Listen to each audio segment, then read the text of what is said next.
Look forward to spending the next hour with you talking about the safety and efficacy of childhood vaccines. Kind of drew an introduction. Titled this one, Belief versus Data. So just a little bit about myself. I'm the managing partner of Syrian Glimstad with about 120 professionals. About half of those folks do vaccine-related work. I think we have the largest vaccine-related practice that I'm aware of in the world that does not represent pharmaceutical companies. Author of the book, Vaccines, Amen, podcast and forum with Aaron Siri. And a lot of the work you're going to see today that I discussed was done on behalf or funded by a nonprofit called the Informed Consent Action Network. So let's start with a critical difference that vaccines have versus pretty much every other product, actually every other product that you encounter every day, and why that difference is so critical. Unlike every other product you see in the room that you all are sitting in right now, anybody watching this remotely, the rooms you're sitting in, the products you encounter, the car that you drove in to get to this event, the plane you might have taken to get here, all the building materials that surround you, whether you're at your house or whether you currently are in the at the event.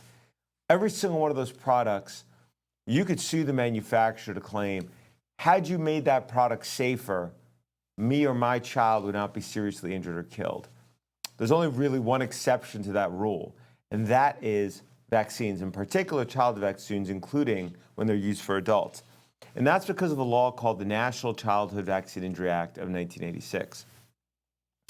See that on your screen, and you can also see the quotes from the act. No person may bring a civil action against the vaccine administrator or manufacturer for damages arising from a vaccine-related injury or death.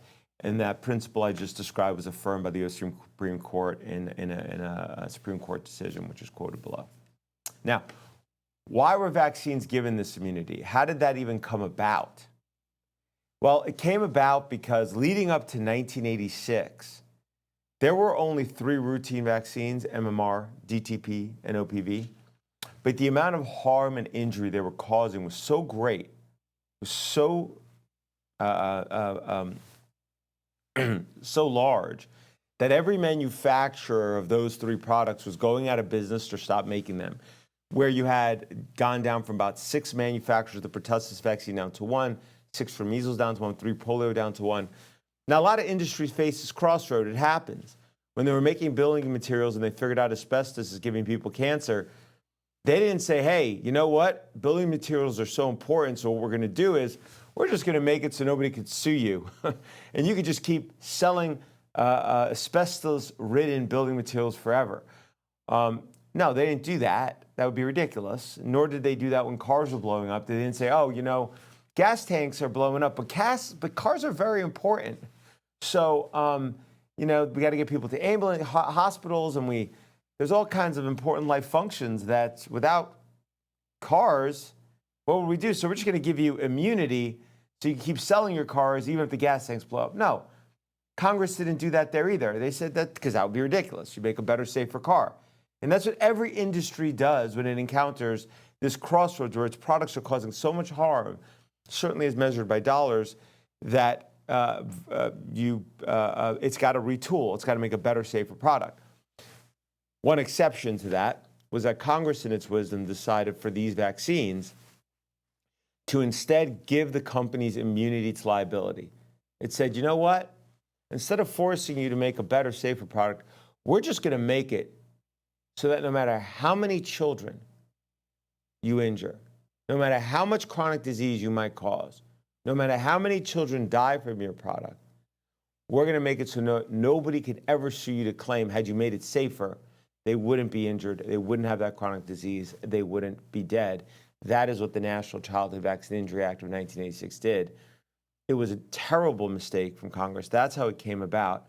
And what Congress effectively did is it got rid of the way we assure product safety in America and basically every other developed country, which is the economic self-interest of the company itself. That is what drives safety. And we're going to see in a moment what impact that has had on the clinical trials, the pre-licensure safety, and what impact it's had on the post-licensure safety.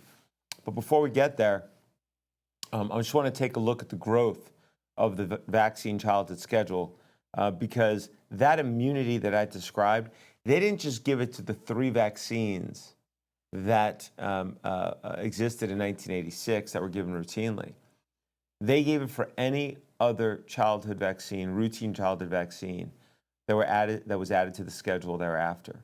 And so if you're selling a product and you're going to get the immunity if it's a routine childhood vaccine, well, that's where you're going. That's where you're going to continue your development, which could be a good thing if it was just about developing new products, but it's about developing new products that are only as efficacious as possible without any regard for safety.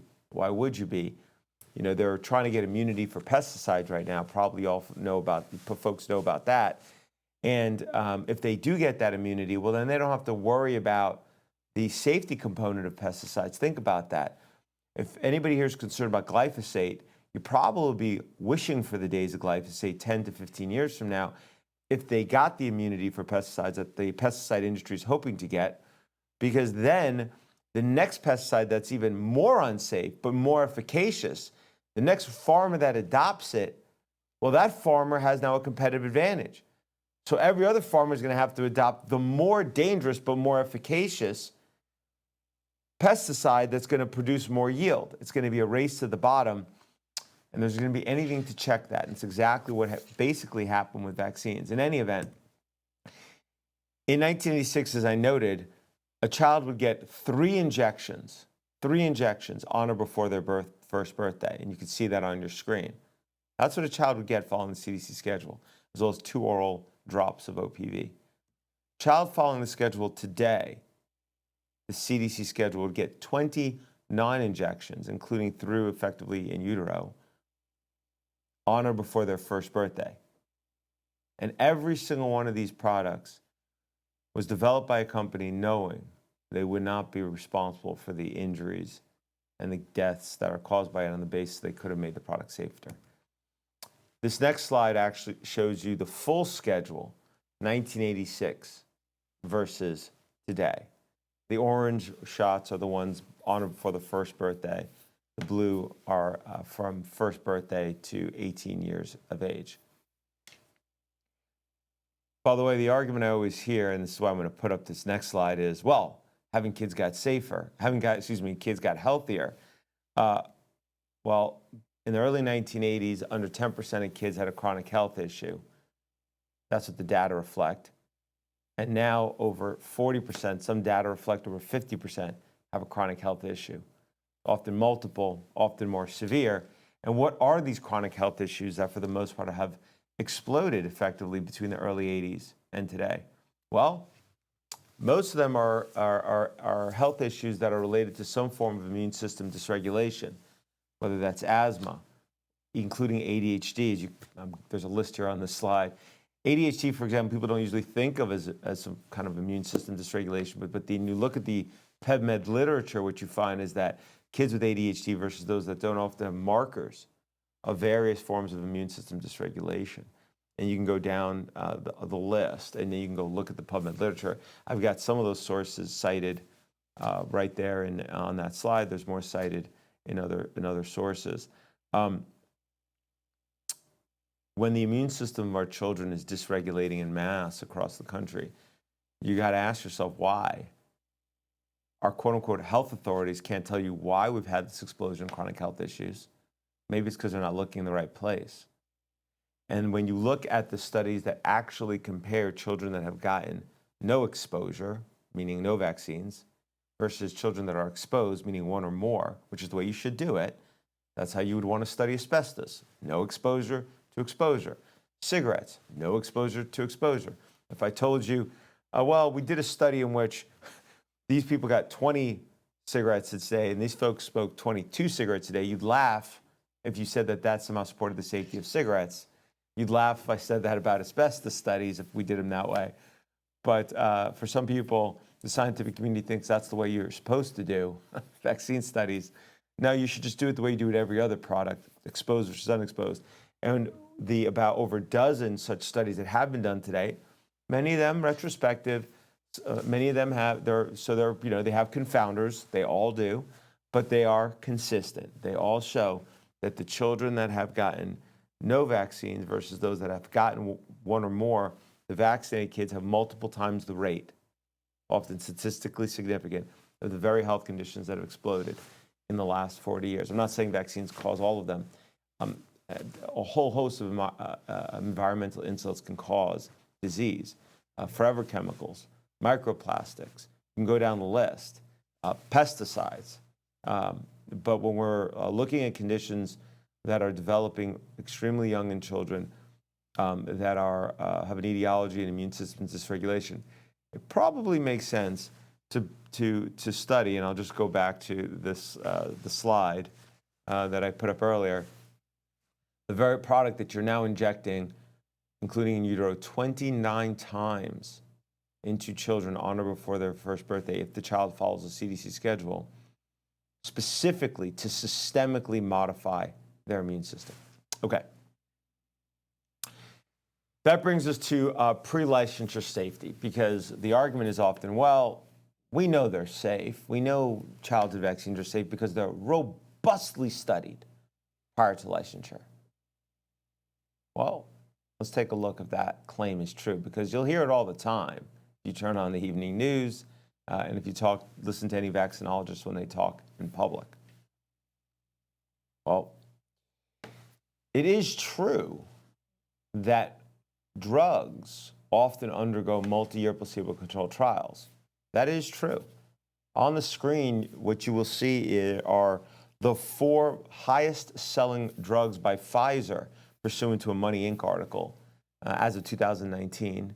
This is an attempt to not, quote-unquote, cherry pick.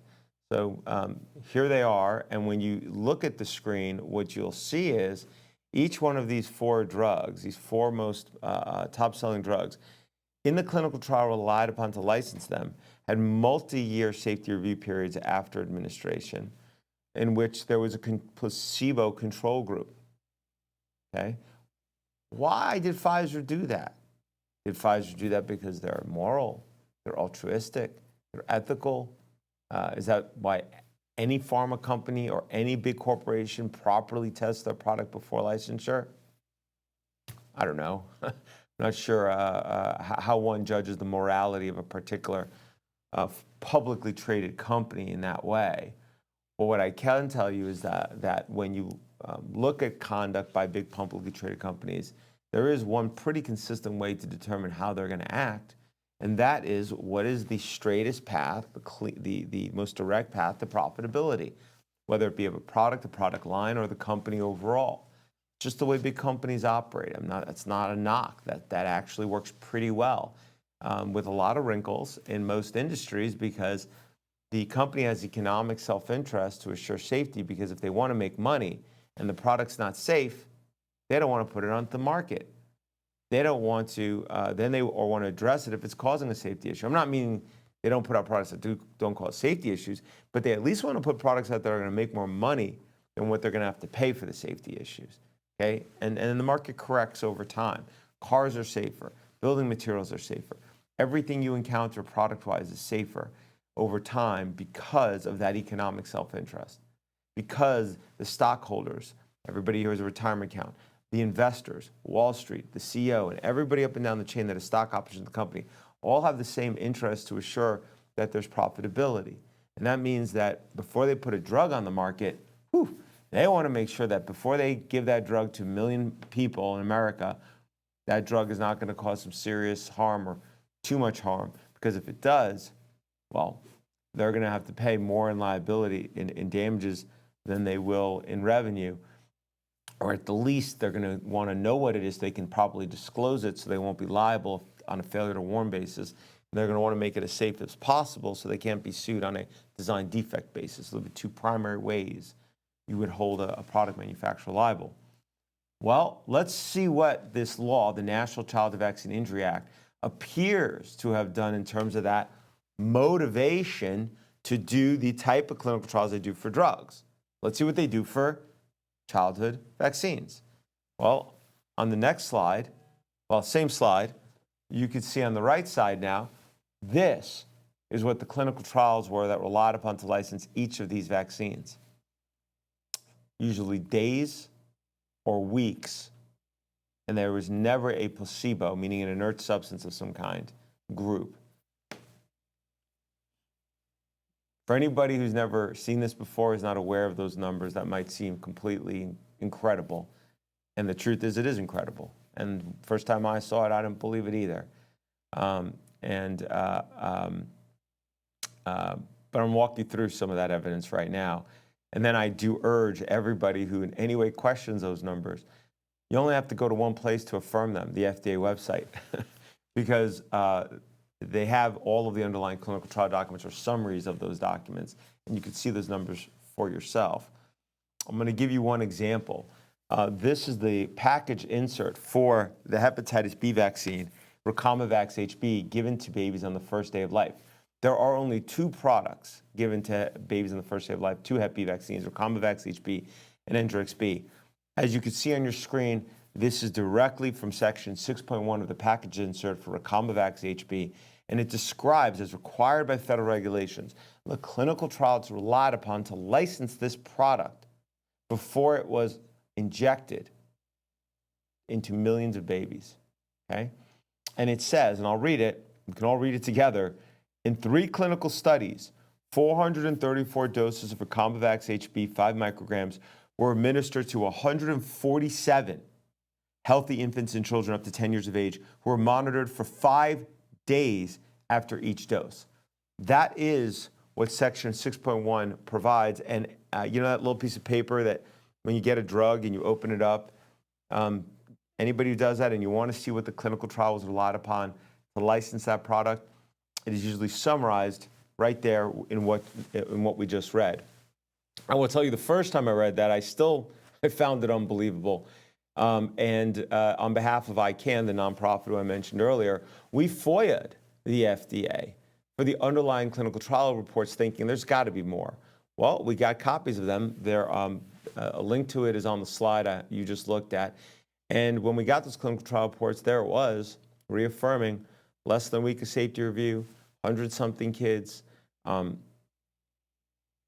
If I was asked to come up with the most crazy thing I could come up with about vaccines, I might come up with some story about aliens before I told you, or I made up, or I thought to dream to make up, that they licensed a product that will be injected into babies, almost every American child, based on a clinical trial that is that laughable. I don't know what else to call it. And let's look at why. Number one, what was the control group? What were they comparing against? There was none. So on that basis alone, it was useless. And number two, even if it had a placebo control, something inert to compare against, how many kids were there? It was only 147 kids, so it was completely underpowered. And even if they had enough kids, and even if there was a placebo control group, they only monitored safety for 5 days after injection. Again, not useful. It's a baby. It's a newborn. You're not going to know what kind of neurological issue, immunological issue, developmental issues this child's going to have probably for years later. We also petitioned the FDA on this point. We said, hey, come on. This cannot be sufficient. It's been years. On behalf of ICANN and others, we actually are planning to bring a lawsuit soon, and said, you got to have more data than this. This cannot be what you relied upon. They've not provided anything. I even deposed the principal investigator for this trial, Dr. Stanley Plotkin, about this clinical trial. And everybody out there can watch it for themselves and see what he has to say. He didn't even seem to remember it was only 5 days, just showing how much of an afterthought safety is in these trials. Okay, so that's Hep B. That's Recomavax HB. Engerix-B, by the way, only monitors safety for 4 days after injection in its clinical trial. I'm not trying to pick on Hep B vaccine per se, but what I am trying to point out is the incredible delta, the differential between the clinical trials you will often see when they go to licensed drugs, where they have an economic self-interest in terms of assuring safety, versus vaccines when they don't appear to have that concern. Let's go through another 2 quick examples of 2 other clinical trials, and then we'll wrap up clinical trials. We'll move on to post-licensure safety. We've got a lot of ground to cover. The very first pneumococcal vaccine, PCV7, excuse me, when it was licensed in its clinical trial, and this, again, sounds crazy, but instead of giving they did have a control group, wonderful, but the problem is they didn't give it a placebo. They didn't give it something inert, so it had a baseline of safety. Instead, what they gave it was another experimental vaccine, which again, you sound crazy, but it's right there on your screen. It's in the clinical, it's in the FDA documentation, linked at the bottom. You can check it out yourself. Literally another unlicensed vaccine, which is, I can't even begin to explain it. And as a subsequent FDA published study by some FDA scientists in JAMA literally said, quote, prior to licensure, the control group in the main study received another experimental vaccine rather than a placebo, and explains, like, we can't really rely on this trial for safety because of that. Okay, then after they licensed Prevnar 7 on the basis of a ridiculous clinical trial where the control received another experimental vaccine, right? What other reason would you do that for other than obfuscate potential safety issues, right? Great way to get it licensed when you're not concerned about safety issues, right? You're not concerned, so why not use another experimental vaccine? Well, then they went to license Prevnar 13, and when they did that, they used Prevnar 7 as the control. Well, in this clinical trial where they looked at safety for 6 months, finally, okay, it's still not years, but at least it's not days or weeks. Here's what they found, and I'll read it. Now remember, this is given to babies at 2, 4, and 6 months of age, healthy babies. They found that, quote, serious adverse events, and serious adverse events means something very serious, like death, hospitalization, and so forth. You can look up the definition on the FDA website. Reported following vaccination in infants and toddlers occurred in 8.2% among Prevnar 13 recipients and 7.2% among Prevnar recipients, end quote. The heads at the FDA should have figuratively exploded when they saw that, because they never got a true baseline of safety on Prevnar 7. And here they are, there's finally a clinical trial, and what they found is within 6 months of giving this product to entirely healthy babies, 8.2% of them that got the Prevnar 13 had a serious adverse event, and 7.2% that got Prevnar 7 had a serious adverse event. That should have been incredibly concerning. But because the rates were similar, for the FDA purposes, for regulatory purposes, it was deemed safe and licensed. Then it gets worse. Then they use Prevnar 13 as the control to license Prevnar 15. And let's read what they found in that trial. Quote, serious adverse events up to 6 months following vaccination with the 4-dose series were reported by 9.6% of Vaxneuvance, that's the Prevnar, that's PCV15 recipients, and by 8.9% of Prevnar 13 recipients, end quote. Again, this should have caused incredible concern. But instead, here's what the FDA found.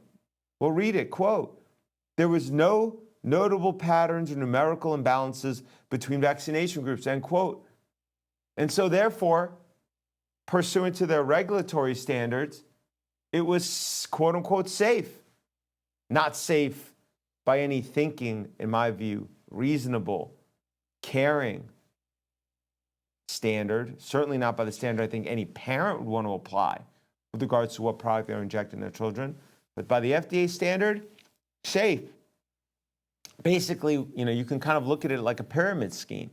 Prevnar 7 license without any placebo control group, no real baseline of safety, no idea how safe really it is because you didn't have a proper comparison. In Prevnar 7, the other experimental vaccine had an incredible amount of harm. As long as they were the similar harms, it was deemed safe. Then they used Prevnar 7 to license Prevnar 13. They had a very high rate of serious adverse events, but they were similar. Then they used Prevnar 13 to license Prevnar 15, by the way. Then they used Prevnar 15 to license Prevnar 20, and if you look carefully at those underlying documents, you even have, again, the same issue. So, this shows you this ongoing issue of using prior vaccines that have not been properly licensed themselves. and then ignoring serious safety signals that arise in those clinical trials. Let's use one more example, then we'll broaden out, talk about clinical trials a little more generally, and then wrap up the clinical trial section. But there are two standalone DTaP vaccines, again given to 2, 4, and 6-month-old babies, okay? And they were licensed based on clinical trials in which DTP vaccine was used as the control. DTP vaccine, by the way, was never licensed, not just a by the way, critical point, never licensed based on a placebo-controlled trial. So you don't really know its actual true safety baseline. But post-licensure studies of DTP have found that children, and this is numerous studies have found this, that get DTP vaccine versus those that don't, die at multiple times the rate. In fact, the seminal study on this from 2017 from Guinea-Bissau, in which there had already been a bunch of studies before that showed increased mortality amongst DTP recipients. And there were some criticisms of those studies because they said, well, those were in a post-elimination environment, after the DTP was introduced. They were confounded because you gave OPV vaccine, and they weren't randomized. Well, this capstone study, basically, in 2017, addressed all those issues. It looked at children that got DTP vaccine when it was first introduced in Guinea-Bissau, country in Africa. So there was no, quote-unquote, immunity for DTP, right? It compared children that only got DTP with no DTP. And vaccination back then was given based on birth dates, which is considered a statistically valid way to randomize. So here you have what effectively is the very best study the world will probably ever have on whether DTP increases or reduces mortality. They looked at those kids in the first 6 months of life and they said, okay, the kids that got no DTP versus kids that got them, what's the rate overall mortality between those two groups? Who died more? You'd expect the kids who didn't get DTP to die at a higher rate. That's not what it found.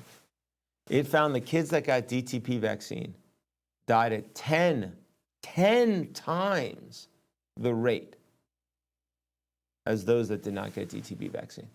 And it was statistically significant. I mean, and that is an incredible increased rate. I mean, this is not like a 1.2 where you get a 20% increase. This was 1,000% increase in mortality.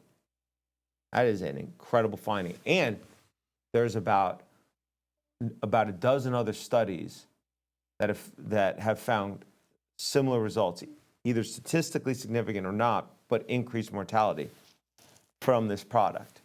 You'd think UNICEF would rush to pull it off the market. It's not how the religion of vaccines works, unfortunately. What you're seeing on your screen right now, this study, which is one of many studies that have found the same finding, represents what is probably the best evidence the world will ever have on whether DTP increases mortality or decreases mortality. Because they tell you it is unethical to do a placebo-controlled trial of DTP vaccine, even though they've never done one. It's unethical to withhold DTP from a child. So this study, when DTP was first introduced into a new country, is probably the best data you'll ever have.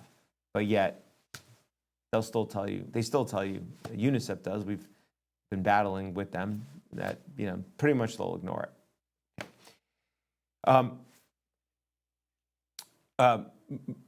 Now, on this next slide, what you're going to see is, because I get quote-unquote fact-checked a lot on this claim, and the fact-checkers, what they do is they never actually look at the FDA documentation. They never look, well, what is the underlying clinical trial? So what I'm about to say is categorically factually correct, okay? And it doesn't matter what any fact checker says. And the reason I know what I'm about to say is categorically factually correct is because what the FDA documentation shows. All right, and so unless they want to rewrite all the FDA clinical licensure documents, this will remain true forevermore. And it's this: not a single routine injected childhood vaccine on the CDC schedule was licensed based on a placebo-controlled trial.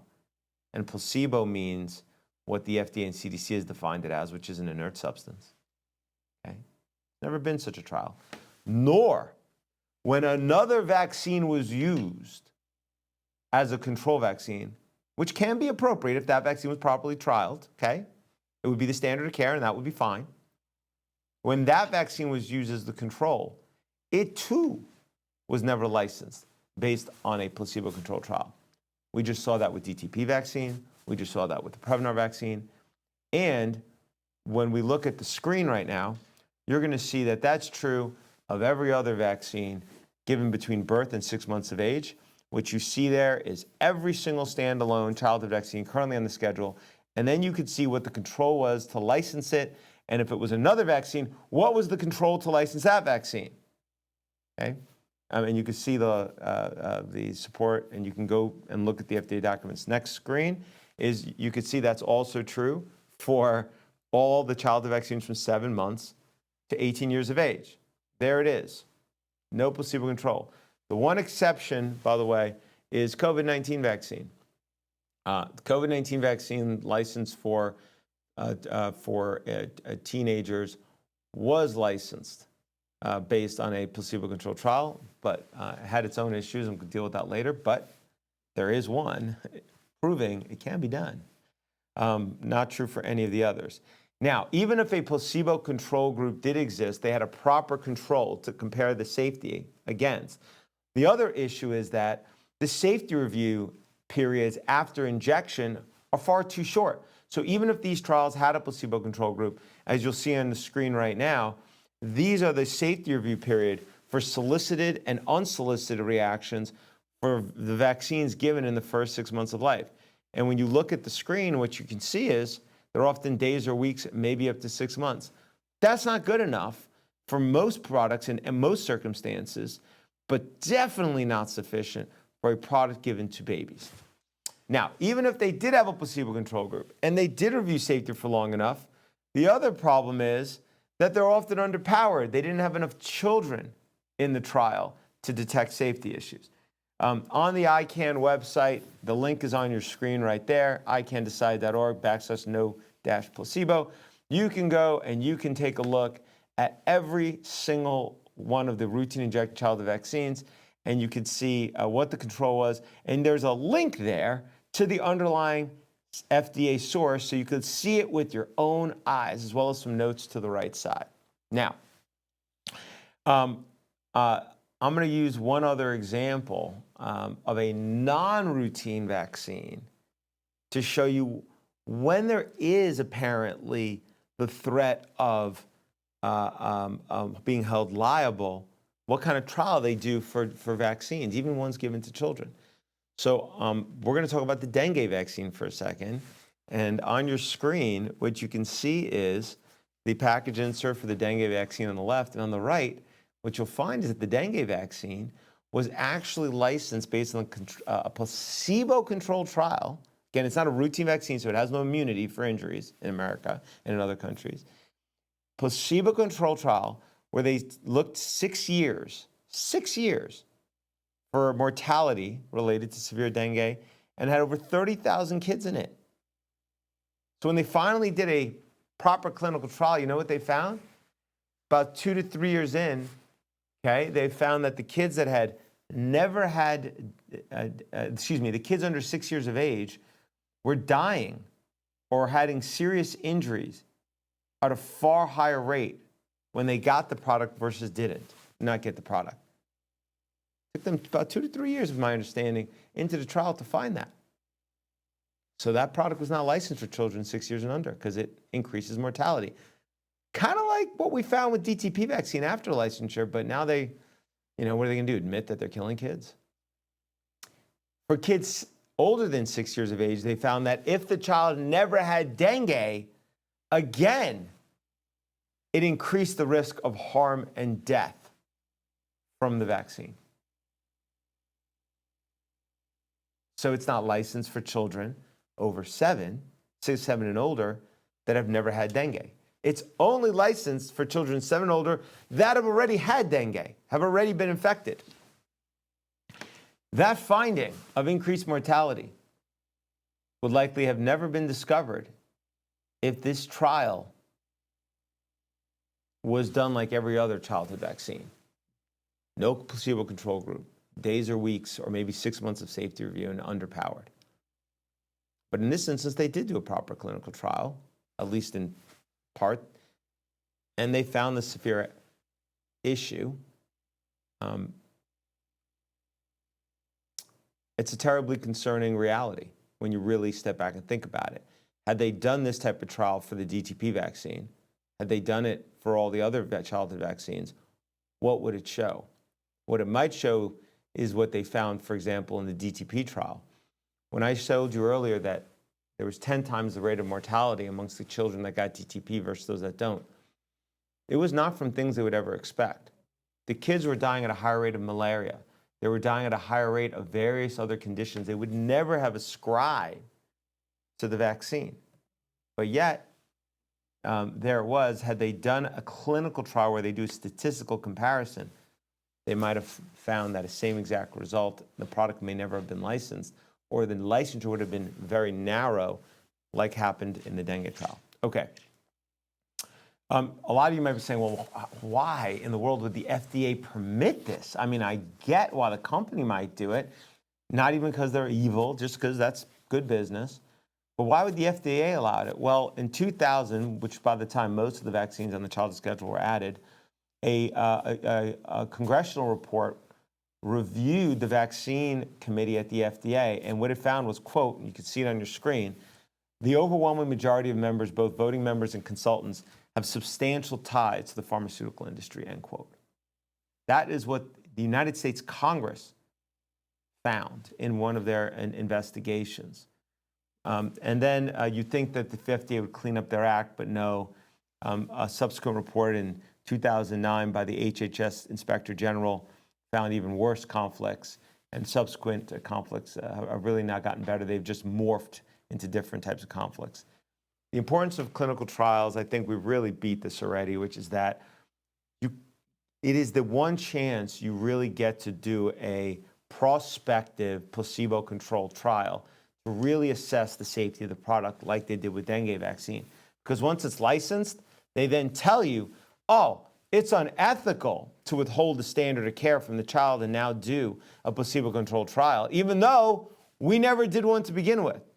Hence, it's critically important to do proper clinical trials at the beginning, but that has never happened for any routine injected childhood vaccine on the CDC schedule, nor for any control used to license any routine injected childhood vaccine on the schedule. There are many medical professionals in the audience today. I love having an opportunity to talk to medical professionals. And I implore everybody out there to check everything I just said. Check every single source at the bottom of every single slide that I just presented.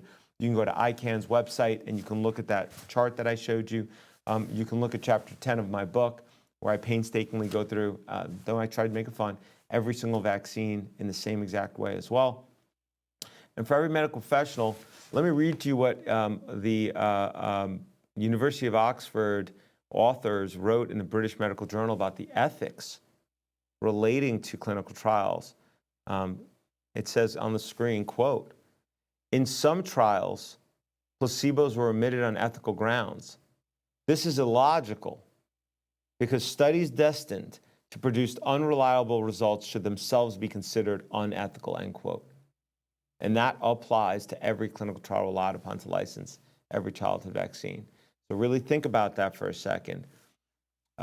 Before you recommend or administer one of these products, if you're going to do it based on the clinical trial relied upon to license it, pursuant to what I just read to you, pursuant to what's written in the British Medical Journal about ethics, medical ethics, probably unethical to recommend or administer any of the vaccines that are licensed based on an improper clinical trial that are destined, as this article said, to produce unreliable results, which every single one of them are, because they were not properly designed.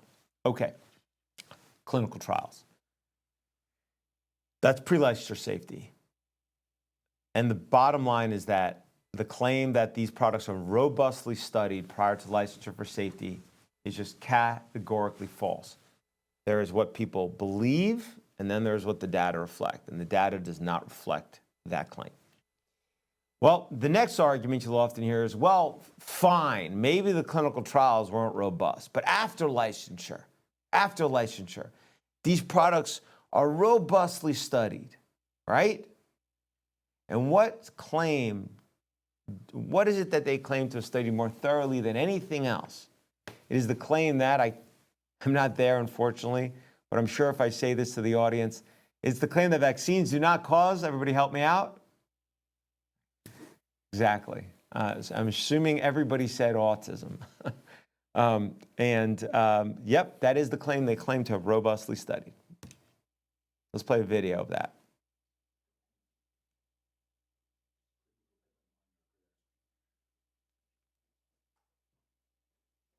What's that?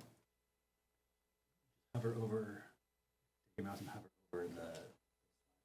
Oh, got it. Thank you. We're not sure as a scientific community what causes autism, but we know that vaccines do not. Vaccines are really the one thing we have looked at as causing autism. Yeah, I agree with We know that vaccines don't cause autism. The science is clear. Vaccines don't cause autism. I do not deny in any way that we need to do more about autism, but it has nothing to do with vaccines. Let me be clear. Vaccines do not cause autism. Vaccines don't cause autism. Absolutely sure. Absolutely sure. And there it is on the CDC website, vaccines do not cause autism. Now look, the point of bringing up vaccines and autism is not to get into vaccines and autism, but it is to use it of autism as the litmus test. If they have not thoroughly studied, as they claim, vaccines and autism, the harm that they claim to have most thoroughly studied, imagine the state of the science for the 100 other serious issues that are commonly reported from various childhood vaccines, right? So we're going to use autism as a litmus test.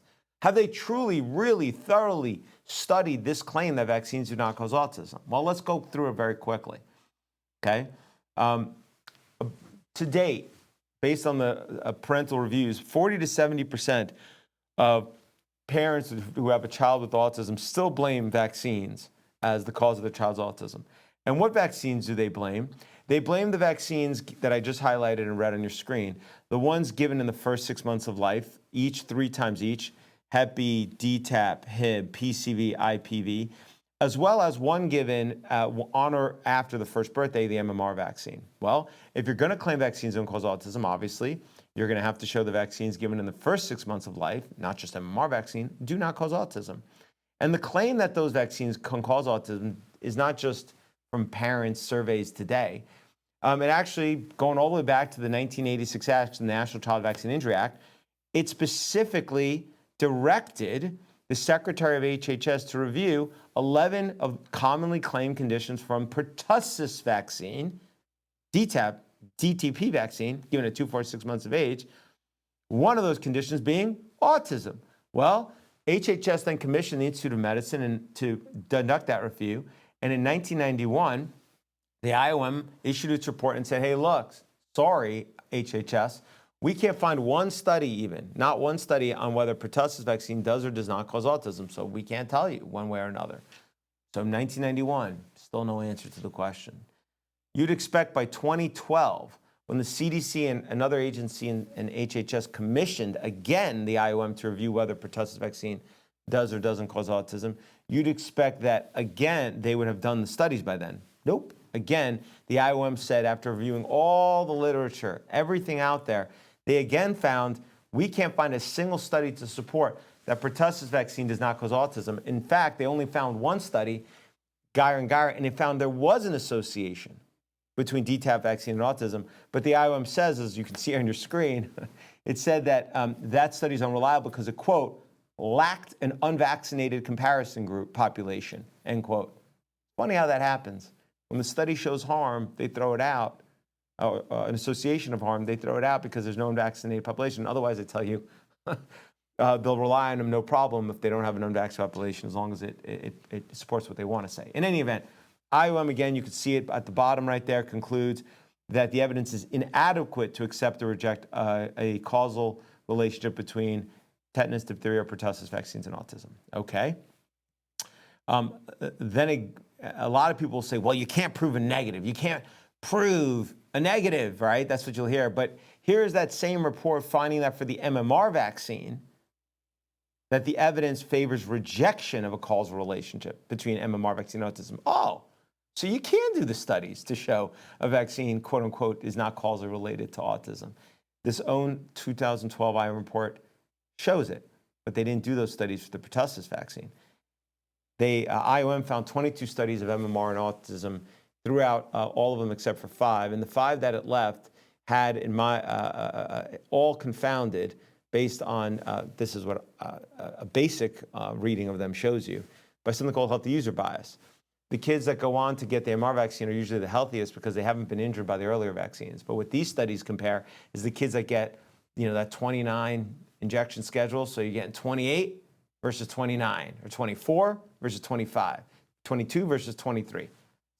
It's a ridiculous study. It's subject to healthy user bias, and none of those studies control for it. Okay, moving on to 2014, an agency within the CDC, within HHS again looked at the entire literature regarding pertussis vaccines and autism.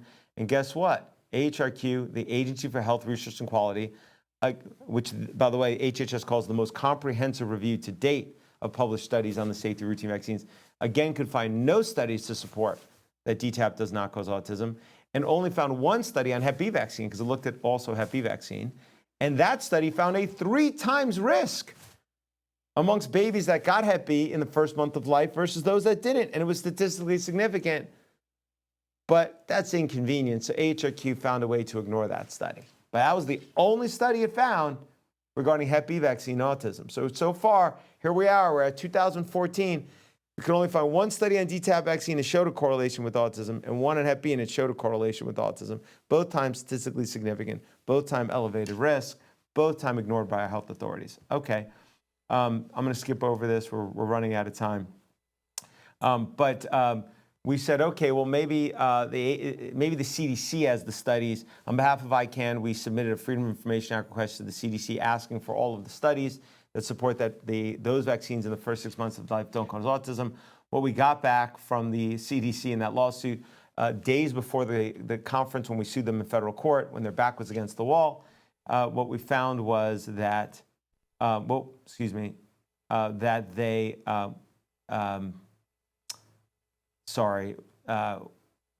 any event. What we found was that they gave us a list of 20 studies.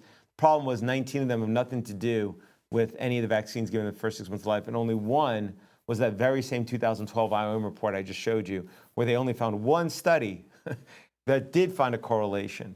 I'm going to skip through a lot because I've got 16 minutes left and a whole lot more material, but anybody who's interested in a lot more of these slides that I'm not going to get through, you can go through them on ICANN's website. It's all laid out over there, or you can look at them and read through to my book. Either way, ICANN's website's free, and it's an amazing organization. But I did have a chance to depose the world's leading vaccinologist about the claim with regards to pertussis vaccine autism, and here you can take a moment to see what he had to say about that on that score. This is an excerpt from the IOM's report, right? Yes. Okay. Can you read the causality conclusion with regard to whether DTaP and Tdap cause autism?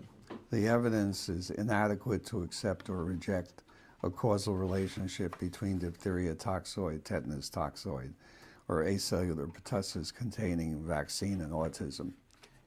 If you don't know whether DTaP or Tdap cause autism, shouldn't you wait until you do know, until you have the science to support it, to then say that vaccines do not cause autism? Do I wait? No, I do not wait, because I have to take into account the health of the child.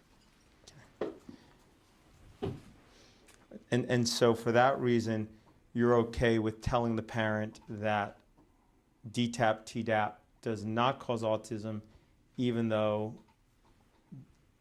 the science isn't there yet to support that claim? Absolutely. Well, there you have it from the mouth of the world's leading vaccinologists. They will tell you the vaccines don't cause autism even when they don't have the evidence to support that claim. And that was for pertussis vaccine. I went out of sequence a second ago. This is the FOIA request to the CDC. This was the stipulated decision where, you know, on behalf of the CDC, the Department of Justice signed. I've signed on behalf of ICANN, and the federal judge entered as a court order in which they listed. They said these are the 20 studies relied upon to claim that these childhood vaccines, these infant vaccines, do not cause autism. And as you can see on your screen, you can go and read that stipulated order for yourself. There it is. This is the difference between, in my view, belief versus data.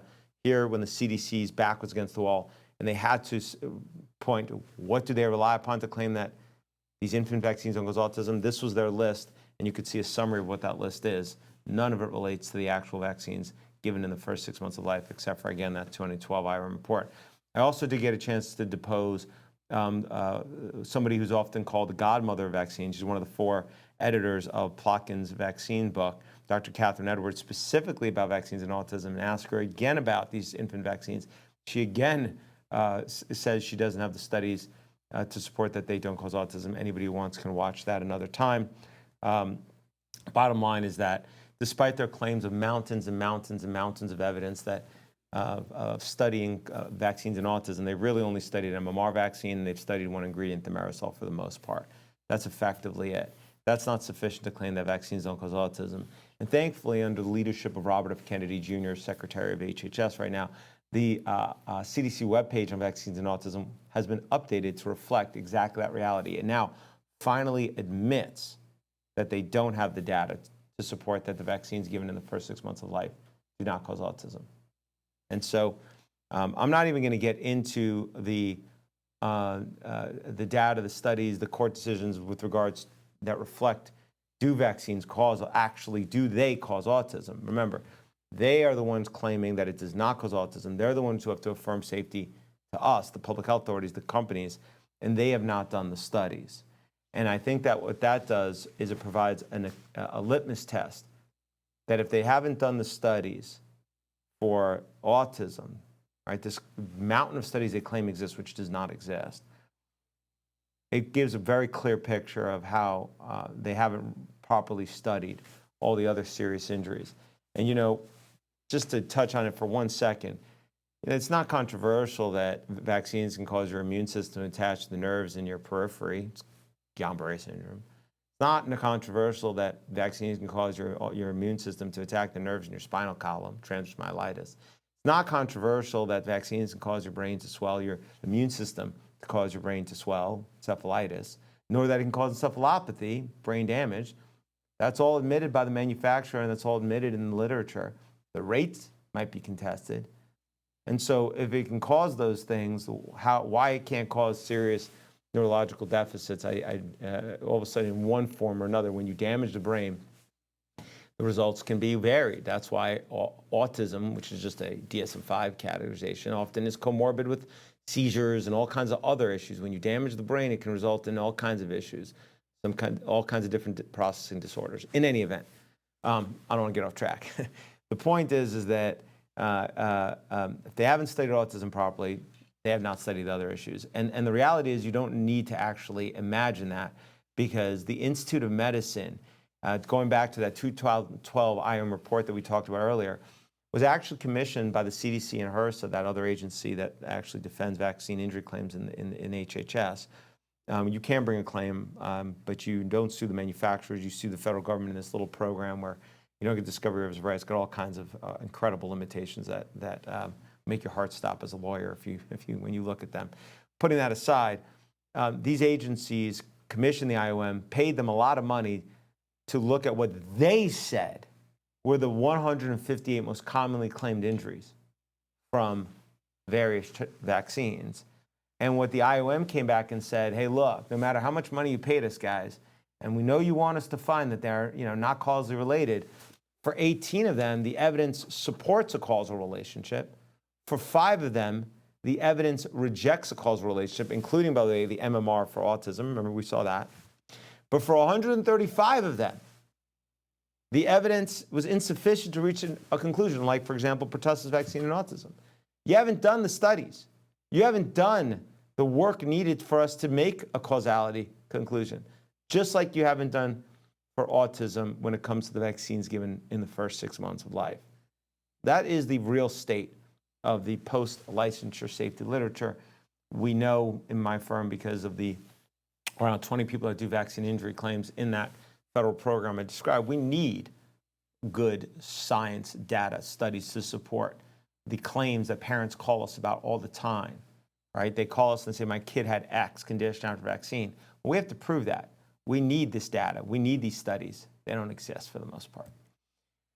And then in terms of, well, what harms can vaccines cause? Well, there's a window to get into, because, you know, when you're in a lawsuit with a big company, that's how you often figure out, well, the data to show that that product causes that harm. Well, you can't get at the underlying data in the pharma companies typically, because you can't sue them for vaccine injuries. But under as required by federal regulations, in the package injured in section 6.2, they're required to list, quote, this is federal law, only those adverse events for which there is some basis to believe there is a causal, not correlation, causal relationship between the drug and the occurrence of the adverse event. So the package insert for vaccines in section 6.2 have to list only those adverse events that the manufacturer believes are causally related. So next time, pull up section 6.2.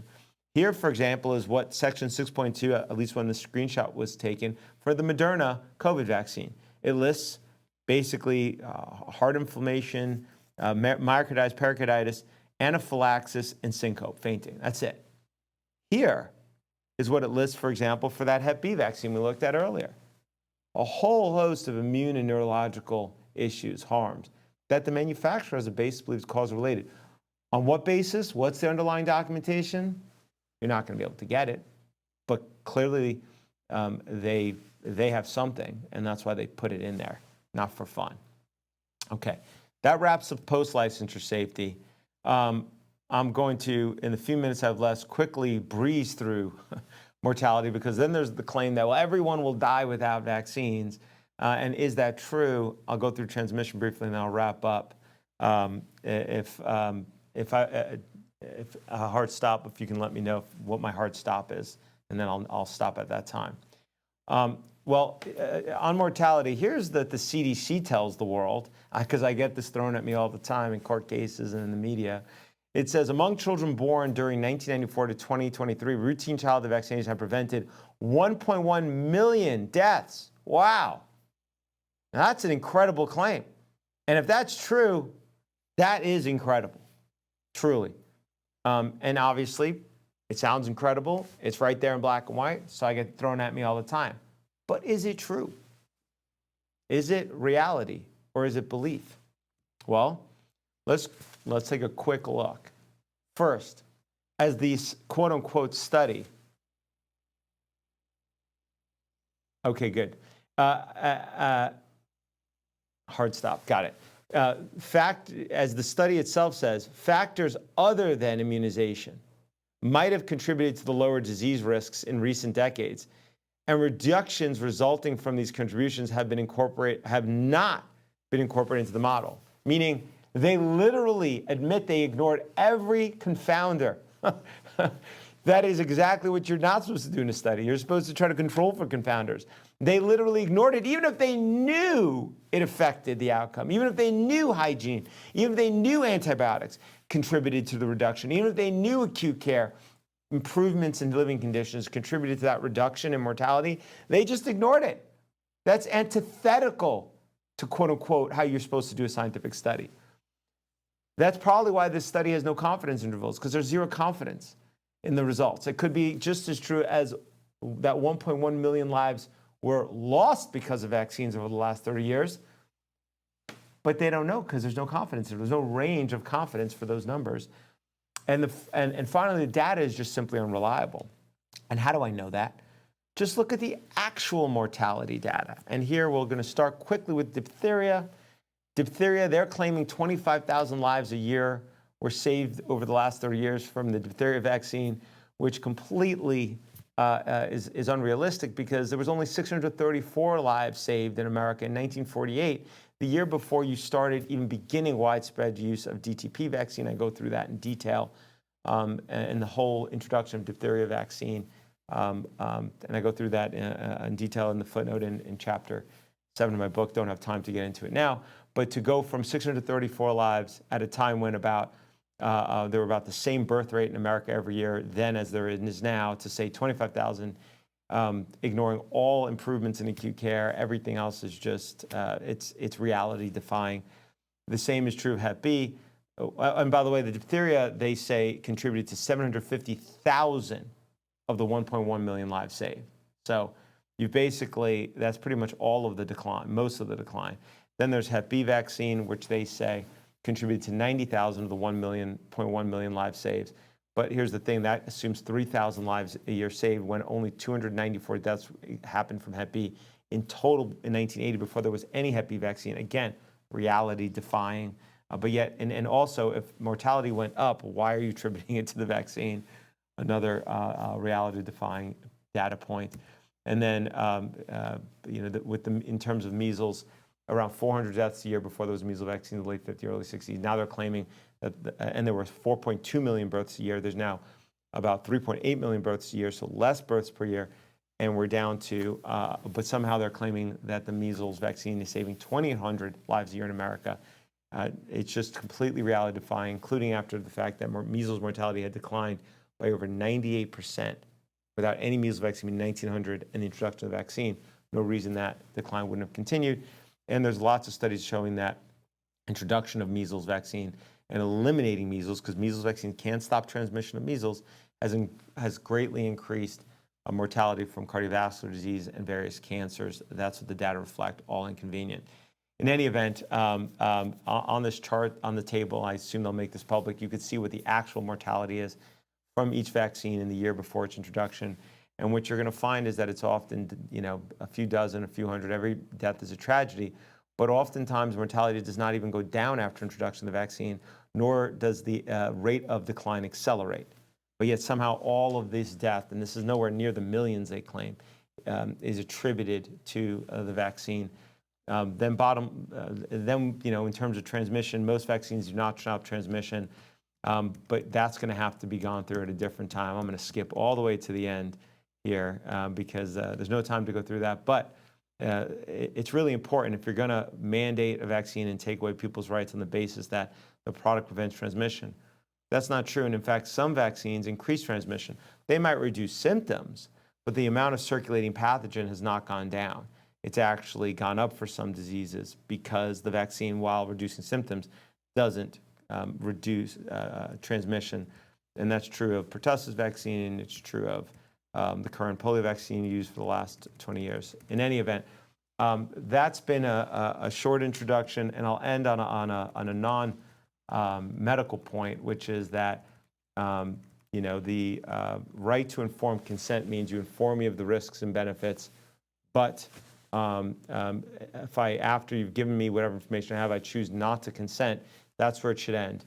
That should mean once I say no, you don't take away my rights, you don't say I can't go to school, you don't say I can't go to work. You get to respect the right to informed consent, and that means the right to be able to consent without penalty or persecution. Thank you very much for your time.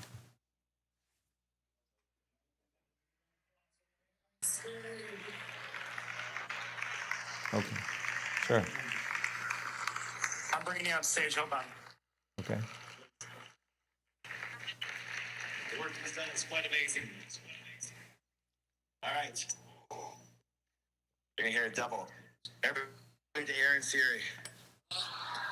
Hey, everybody. I'm so sorry I couldn't be there. It would have been so much fun to do this in person.